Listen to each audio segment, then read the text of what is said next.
Hello everyone. पिछली video में हम लोगों ने यूपीएससी सिविल सर्विसेज के 31 सालों के सारे प्रीवियस ईयर क्वेश्चंस का एनालाइज किया था हमारे रिसोर्सेज एंड मैन्युफैक्चरिंग इंडस्ट्रीज़ का। आज की वीडियो में हम लोग उसी चैप्टर के प्रीवियस ईयर एनालाइज को देखेंगे जो हमारे यूपीएससी द्वारा दूसरे एग्जाम कंडक्ट कराए जाते हैं। For example CDS, CAPF, assistant commandant, NDA हो गया, कंबाइंड जियो साइंटिस्ट या फिर सीएपीएफ। इन सारे कॉम्पिटिटिव एग्जाम के हम लोग सवाल देखेंगे। क्यों देखेंगे? इसलिए देखेंगे जिससे हम लोग के दिमाग में और ज़्यादा कंसेप्चुअल क्लैरिटी हो जाए कि यूपीएससी हम लोगों से इस चैप्टर में आखिरकार पूछ क्यों रहा है।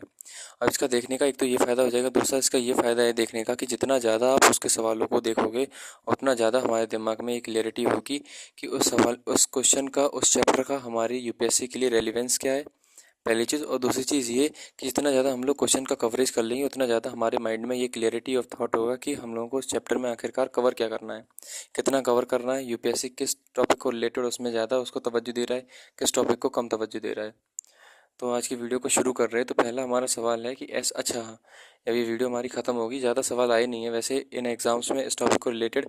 फिर भी मैं इस वीडियो में सारे बता दूंगा सवाल। उसके बाद फिर मैं आपको अंतर बताऊंगा कि सिविल सर्विसेज के क्वेश्चन में और जो दूसरे एग्ज़ाम यूपीएससी में जो क्वेश्चंस का स्कोप था उसमें क्या डिफरेंस मैंने देखा और क्या डिफरेंस आप लोग नोटिस करना।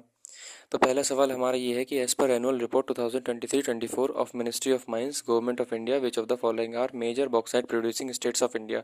ये CDS 1 2025 का सवाल है कि ये major bauxite producing states of India कौन कौन सी हैं। ऑप्शन ए बोल रहा है उड़ीसा MP, फिर उड़ीसा झारखंड, या फिर झारखंड MP, या फिर झारखंड कर्नाटका। ठीक है, हम लोगों का सवाल ये बोल रहा है कि major bauxite producing state of India कौन सी है, यानी कि सीधे सीधे सवाल है जो हम लोग सिविल सर्विस में भी देखे थे क्या कि रिसोर्सेज और उनकी लोकेशन कहाँ पर पाया जाता है, यानी कि एक इंपॉर्टेंट थीम है हमारी। देखो यार, ये हम लोग डायरी ले रहे थे और डायरी में जितने भी थीम्स थी उन थीम्स को लिख रहे थे। क्यों लिख रहे थे? इसलिए लिख रहे थे थीम्स को क्योंकि थीम्स को लिखने का ये फ़ायदा था कि देखो यार, सवाल का जो कंसेप्ट है वो थोड़ा सा है, कंसेप्ट केवल इतना है, थीम्स केवल इतनी है, लेकिन अगर आप इन थीम्स को एक बार याद कर लोगे तो हमें पता चल जाएगा कि हमें कौन कौन से उस चैप्टर के लिए इंपॉर्टेंट थीम्स हैं। फिर हम लोग उन्हीं को केवल देखेंगे और हमारा चैप्टर कैसा हो जाएगा, होलिस्टिकली कवर हो जाएगा। तो ये वाली थीम हम लोग पहले ही देख चुके हैं क्या कि और उनकी लोकेशन कौन सी है या फिर किस स्टेट में पाए जाते हैं, यानी कि कैसी है हमारी थीम, रिपीटेड थीम है। अच्छा, आप लोगों को देखना हो कि मैंने कैसी लिखी है थीम्स, तो हम लोग पिछली वीडियो में सारी चीज़ एक्सप्लेन कर चुके हैं। हम लोग सवाल देखते हैं, सवाल देखने के बाद उनकी थीम्स को हम लोग लिख लेते हैं। फिर जब चैप्टर पढ़ेंगे तो केवल केवल इन थीम्स को हम लोग देखेंगे क्योंकि यही थीम्स हैं जिनके आराम से इनके रिवॉल्व जो है वो हमारा क्वेश्चन घूम रहा है इन्हीं के सराउंडिंग में। अगला हमारा क्वेश्चन है कि एज पर annual report 2023-24 of ministry of mines government of India which of the following state are major copper producing states of India. अगर आप क्वेश्चन नंबर 1 को देखो और क्वेश्चन नंबर 2 को देखो तो देखो यार, क्वेश्चन नंबर 1 में भी ये लिखा है कि एज पर annual report 2023-24 ministry of mines government of India which of the following are major bauxite producing state, और क्वेश्चन नंबर 2 में बोल रहा है मेजर कॉपर प्रोड्यूसिंग स्टेट्स। अब पहला वाला क्वेश्चन जो है वो CDS में आया, दूसरा वाला क्वेश्चन NDA में आया, यानी कि इसका मतलब केवल और केवल एक है क्या कि सवाल यूपीएससी में भी रिपीट होते हैं। अब ये आप कहो कि रिपीट नहीं, रिपीट है बिल्कुल, सवाल थीम बिल्कुल रिपीट है। अब कल को वो सिविल सर्विसेज में क्वेश्चन पूछे तो बॉक्साइट की, कॉपर की जगह वो गोल्ड लिख सकता है, आयरन लिख सकता है, कोल लिख सकता है। तो हम लोग को उस टाइम पर जो है कंफ्यूज नहीं होना है। हम लोग को उस टाइम पर हम लोगों को इस तरह से नहीं देखना है कि सवाल जो है यूपीएससी ने आउट ऑफ द बॉक्स पूछ लिया, बल्कि ये सवाल की यूपीएससी पहले ही हिंट दे चुकी है। और कायदे में सवाल कैसा हो गया, रिपीटेड हो गया। क्यों? क्योंकि उसकी थीम जो है वो रिपीट कर चुकी है। तो इसकी भी हम लोग थीम लिख चुके हैं। क्या थीम है इसकी? और उसकी लोकेशन। अगला सवाल क्या बोल रहा है, which of the following is not major oil field located in Gujarat. ये भी एनडीए का 2025 का सवाल है कि जो ऑयल फील्ड है गुजरात की उनमें से कौन सी नहीं है। पहली है अंकलेश्वर है, दूसरी है कोसंबा, तीसरी है महसाना और चौथी है मोरन। तो वैसे इसका सही आंसर तो मोरन होगा। हम लोग आंसर नहीं देख रहे, प्रीवियस ईयर सॉल्यूशन की डिटेल वीडियो लाऊंगा मैं। इसके बाद ही अगली वीडियो जो होगी इसमें प्रीवियस ईयर सॉल्यूशन का डिटेल वीडियो होगा, चाहे सिविल सर्विसेज की हो चाहे दूसरे एग्जाम का, जिसमें मैं आपको डिटेल में सारी चीज़ कंसेप्ट के साथ समझाऊंगा कि हम लोग इसमें कौन सा कंसेप्ट अप्लाई होगा हमारा। तो वैसे इसमें क्वेश्चन क्या बोल रहा है कि ऑयल फील्ड उनकी लोकेशन क्या है। ऑयल फील्ड अब वो गुजरात की पूछी, कल को वो हमसे असम की पूछ सकता है, यूपी की पूछ सकता है कि यूपी में ऑयल फील्ड है कि नहीं है। फॉर एग्जांपल यूपी में एक पेट्रोलियम की एक डिस्कवरी हुई थी, क्रूड ऑयल की, कहाँ पर? बलिया में। अब बलिया क्यों मैं बता रहा हूँ, बलिया इसलिए बता रहा हूँ क्योंकि बलिया के एक रिवोल्यूशनरी भी थे, क्या नाम था उनका? चीटू पांडे। ठीक है, तो हम लोग को ये भी देखना है कि हमारी गोदावरी कृष्णा डेल्टा होता है कि कौन सा डेल्टा होता है यहाँ पे तेल पाया जाता है, बॉम्बे हाई में, असम में, असम की डिगबोई में, या फिर कहाँ पर पाया जाता है, उसकी रिफाइनरीज कहाँ पर हैं, इंडिया कहाँ कहाँ से ऑयल इंपोर्ट करता है, कहाँ पे एक्सपोर्ट करता है। क्यों? क्योंकि जो प्रेजेंट डे करंट अफेयर का जो सिनेरियो चल रहा है उसमें ऑयल हो गया या फिर रिन्यूएबल या फिर नॉन रिन्यूएबल एनर्जी जो है या फिर न्यूक्लियर एनर्जी जो है, ये बहुत ज़्यादा हाई टॉपिक है, बहुत ज़्यादा हॉट टॉपिक है, जिनसे बहुत ज़्यादा यूपीएससी जो है प्रोबेबिलिटी है सवाल पूछने की। इसलिए हम लोग जब पढ़ेंगे तो इस चीज़ को भी मद्देनज़र देखेंगे कि हमारा कोई भी टॉपिक हमसे छूटे ना। अगला हमारा क्या क्वेश्चन बोल रहा है, consider the following with respect to steel plant. Steel plant के रिस्पेक्ट में हमें बताना, ये भी एनडीए 2025 का ही सवाल है कि it was set up in 1964 with help of Russian federation. दूसरा ऑप्शन है receive iron from Rourkela region, और तीसरा है water and hydro power is supplied by Damodar valley corporation. अब ये हमसे बोला गया कि तीन बातें किसके बारे में बोली गई, भिलाई स्टील प्लांट के, कि बोकारो की, राउरकेला या फिर दुर्गापुर स्टील प्लांट। अब देखो यार, अगर लॉजिकली देखा जाए तो ये एक सवाल नहीं है बल्कि तीन सवाल हैं। क्यों? क्योंकि अगर हमें पहली बात तो ये पता होना चाहिए कि अब मान लो इसमें दो तरह के सवाल पूछ सकता था। एक तो ये कि इनमें से कौन सा ऑप्शन सही है, कौन सा ऑप्शन गलत है। फॉर एग्जांपल सीधे बोल देता कि बोकारो स्टील प्लांट से रिलेटेड ये बातें लिखी गई हैं, आपको ये बताना है कि इनमें से कौन सी बात सही है, कौन सी बात गलत है। ये भी तो क्वेश्चन बन सकता था ना। दूसरा क्वेश्चन ये बन सकता है, उसने कैरेक्टरिस्टिक्स लिख दिया, हमें पहचानने के लिए बोल दिया कि बताओ किस स्टील प्लांट की बात है। यानी कि जब हम लोग किसी भी स्टील प्लांट या फिर किसी भी हम लोग इंडस्ट्री को देखेंगे तो उसमें तीन चार एस्पेक्ट हमारे कवर होनी चाहिए, जो कि हमें क्वेश्चन में हिंट दी गई है कि देखो अगर हम आपसे पूछेंगे तो यही एस्पेक्ट आपको हर एक इंडस्ट्री के कवर होनी चाहिए। क्या? जो कि हम लोग पहले तो मैं आपको बता दूं कि हम लोग देख चुके हैं क्या, कि कोई भी रिसोर्स उसका एक्सटेंट क्या है, उसका सिग्निफिकेंस, या फिर उसके बारे में जो बेसिक नॉलेज होती है, मल्टीपर्पज़ प्रोजेक्ट है या फिर कोई और प्रोजेक्ट है, उसके जो इंपॉर्टेंट एस्पेक्ट हैं वो हम लोग ये वाली थीम कवर कर चुके हैं। मैं केवल इस क्वेश्चन से ये इंटरप्रेट कर रहे हैं हम लोग, पहली चीज़ क्या, कि अगर मान लो वो कोई प्रोजेक्ट हमारा फॉरेन एंटिटी की हेल्प लेके बना है तो वो हमें पता होना चाहिए पहली चीज़। फॉर एग्जांपल मान लो वो इंडिया या फ्रांस की मदद से बना है, इंडिया रशिया हो गया, इंडिया यूएस हो गया, उनका जॉइंट वेंचर है कि नहीं है, पहली चीज़। दूसरी चीज़ हमें ये भी पता होना चाहिए कि उस इंडस्ट्री का रॉ मटेरियल कहाँ से आता है, यानी कि उसे किसने बनवाया, जॉइंट वेंचर था कि नहीं था। दूसरी चीज़ उसका रॉ मटेरियल कहाँ से आता है। तीसरी चीज़ उसमें जो दूसरे रिसोर्सेज होते हैं, फॉर एग्जांपल वाटर हो गया या फिर इलेक्ट्रिसिटी हो गया, वो कहाँ से आ गया। यानी कि कायदे में तीन सवाल हैं क्या, कि उसका फाउंडर कौन है, उसका फाउंडिंग मेंबर कौन है, दूसरा उसका रिसोर्सेज क्या है, उसका रॉ मटेरियल क्या है, तीसरी चीज़ उसका रिसोर्स या फिर रॉ मटेरियल या फिर दूसरी जो एनर्जी के सोर्सेज हैं वो उसके पास उस इंडस्ट्री में सप्लाई कहाँ से हो रही हैं। ठीक है जी, हमें समझ में आ गया। और किसी पर्टिकुलर प्लांट के बारे में बेसिक डिटेल हमें होनी चाहिए, बेसिक जानकारी हमें पता होनी चाहिए। अगला क्या क्वेश्चन है, which one of the which one among the following is source of non renewable energy. अभी हम लोग पहले इंटरप्रेट कर चुके हैं कि रिन्यूएबल सोर्स ऑफ एनर्जी देखना है, non renewable source of energy देखना है, conventional source of energy, non conventional source of energy, सारी चीज़ें हम लोग को देखनी है। लेकिन हम लोग को focus renewable sources of energy पे चाहिए। क्यों? क्योंकि क्लाइमेट चेंज जो है इस टाइम पर हॉट टॉपिक है। चाहे आप कोप की मीटिंग देख लो, चाहे G20 की मीटिंग देख लो, चाहे G7 की मीटिंग देख लो, या फिर जितनी भी रीजनल मीटिंग चलती रहती हैं उनमें से one of the most important topic हर एक मीटिंग की समरी में यही आता है कि क्लाइमेट चेंज हो गया और सस्टेनेबल डेवलपमेंट हो गया। इसलिए क्लाइमेट चेंज और सस्टेनेबल डेवलपमेंट दोनों के पॉइंट ऑफ व्यू से रिन्यूएबल सोर्स ऑफ जो हमारा रिन्यूएबल सोर्स ऑफ एनर्जी है वो इंपॉर्टेंट बन जाता है। दूसरी चीज़ ये, फॉर एग्जांपल इंडिया ने इंटरनेशनल सोलर अलायंस शुरू किया जिससे अमेरिका बाहर चला गया। अब ये करंट अफेयर का पार्ट बन गया। क्यों? क्योंकि दो रीजन से करंट अफेयर का पार्ट बन गया। पहला तो ये कि रिन्यूएबल सोर्स ऑफ एनर्जी होता है सोलर एनर्जी हमारा। दूसरा ये कि इंडिया जो है वो अपने आप को ग्लोबल साउथ का लीडर दिखा रहा है कि हम ग्लोबल साउथ के एक्चुअल लीडर हैं। और तीसरी बात हमें ये भी याद रखनी है, इंटरनेशनल रिलेशन के कंटेक्स्ट में भी इम्पोर्टेंट बन जाता है कि अमेरिका जो है डोनाल्ड ट्रंप की प्रेसिडेंसी में कौन कौन से ऐसे इंटरनेशनल इंस्टीट्यूशन है या फिर इंटरनेशनल ऑर्गेनाइजेशन है जिससे अपने आप को पुल आउट कर रहा है। फॉर एग्जाम्पल चाहे आप लोग WHO ले लो या फिर ये हमारा इंटरनेशनल सोलर अलायंस ले लो। दूसरी चीज़ हम लोग को ये भी देखनी है सवाल के माध्यम से, सवाल तो हमारा खत्म होगा कि रिन्यूएबल सोर्स ऑफ एनर्जी कौन सी होगी, हम लोग बता देंगे न्यूक्लियर एनर्जी है। हम लोग यहाँ नहीं रुकेंगे, हम लोग इसमें और ये देख सकते हैं कि कल को non renewable source of energy में हमसे और कौन से एस्पेक्ट हो सकता है। तो ये एस्पेक्ट हो सकता है नॉन रिन्यूएबल एनर्जी में कि बताओ इंडिया को नॉन रिन्यूएबल एनर्जी के कहाँ कहाँ पर इंडिया ने प्लांट दिए हैं। फॉर एग्जाम्पल जब हम लोग सिविल सर्विसेज के क्वेश्चन देख रहे थे तो पहले UPSC में ये ट्रेंड पाया गया कि वो इंडिया का मैप दे देता था, उस पर डॉटेड डॉटेड बहुत सारी जगह दिखा दी, फिर कह देता कि बताओ ये मार्क जगह जो है 1 2 3 4 ये क्या है। हम लोग को बताना होता है वो टाइडल एनर्जी के सोर्स हैं, जियोथर्मल एनर्जी के सोर्स हैं, थर्मल पावर प्लांट हैं, न्यूक्लियर एनर्जी के सोर्स हैं, या फिर वो हमारी क्या कहते हैं सोलर एनर्जी, सोलर जो पार्क होते हैं वो हैं क्या है। तो हमें उसकी लोकेशन भी पता होनी चाहिए, किस रिसोर्सेज की कौन सी लोकेशन है। अगली चीज़ अगर हम लोग इसमें और एनालाइज कर रहे हैं तो हम लोग ये भी देख सकते हैं कि हम लोग केवल न्यूक्लियर एनर्जी पे नहीं रुकेंगे, हाइड्रो पावर जो है वो भी एक हमारा जो है वो रिन्यूएबल सोर्स ऑफ एनर्जी होता है। सोलर एनर्जी भी रिन्यूएबल सोर्स ऑफ एनर्जी होता है, जियोथर्मल भी रिन्यूएबल सोर्स ऑफ एनर्जी होता है, बायोमास भी हमारा रिन्यूएबल सोर्स ऑफ एनर्जी होता है।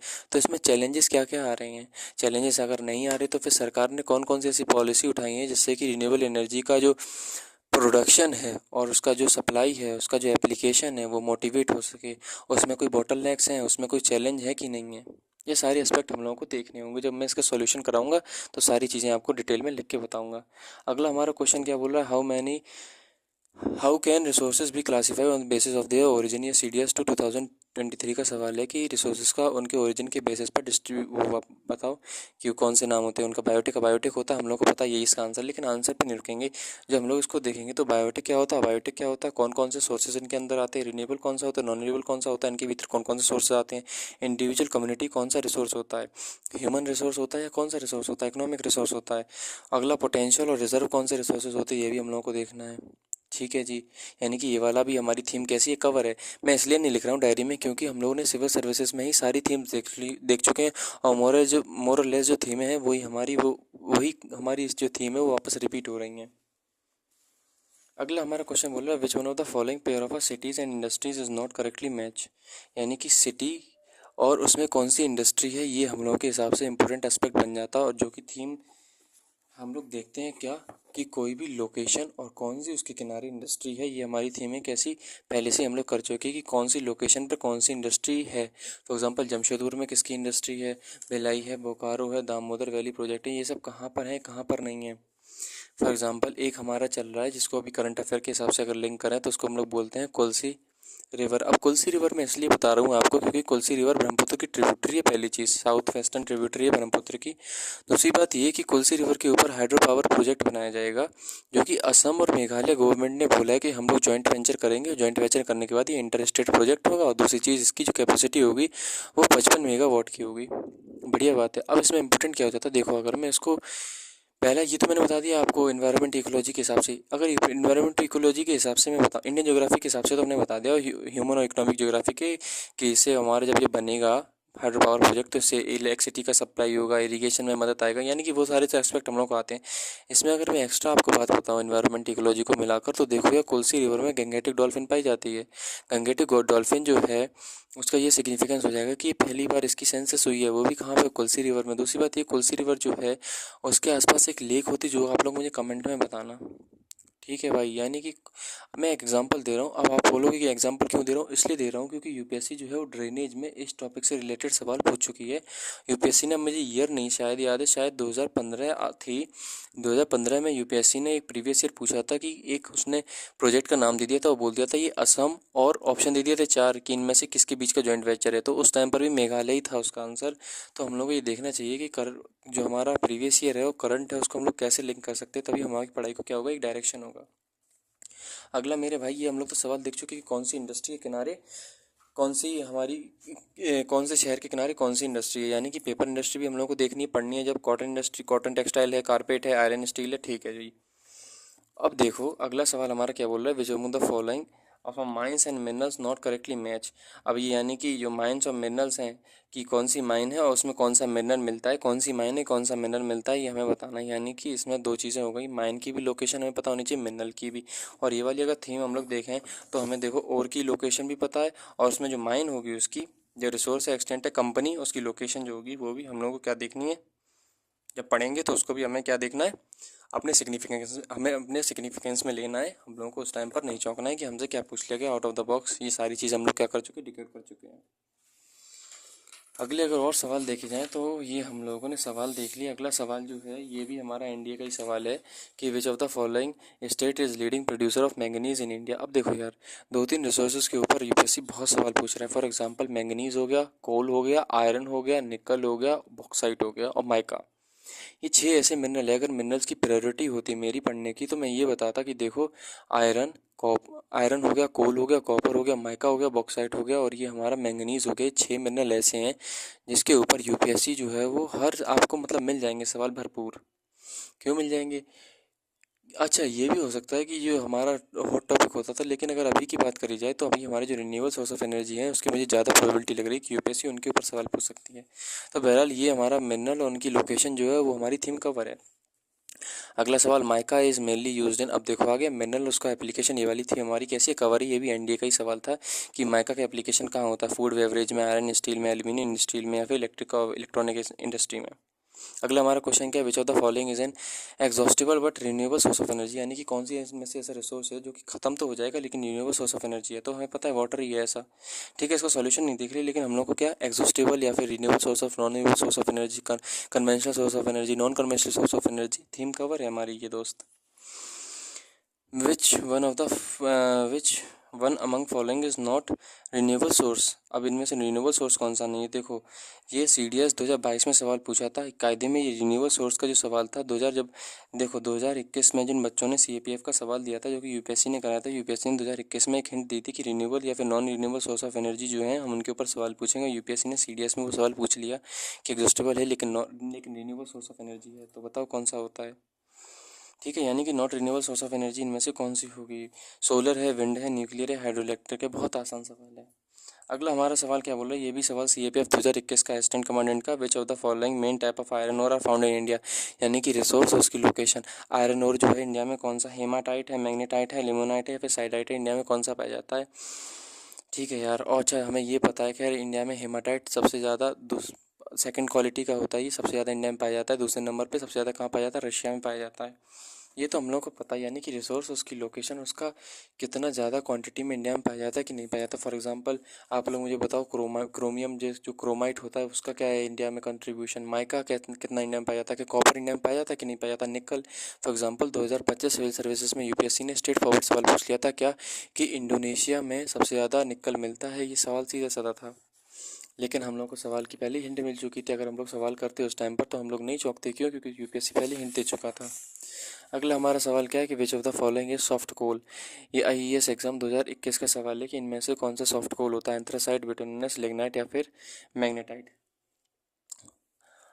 ये 2024 का सवाल था। यानी कि यहाँ तक हमने सवाल तो सारे देख लिए और इतने ही आए थे। UPSC के अलावा जितनी भी एक्स्ट्रा जो एग्ज़ाम होती है UPSC जो कराती है सिविल सर्विसेज के अलावा, उन्होंने सारे सवाल देख लिए। अब यार देखो, जो मैंने ऑब्जर्वेशन करी है, जो मेरे दिमाग में आया है बात, वो मैं आपको बताता हूँ। हम लोगों ने जब सिविल सर्विसेज के प्रीवियस ईयर एनालाइज किया था तो उसमें मैंने 3 चीज़ ऑब्जर्व करी थी। क्या?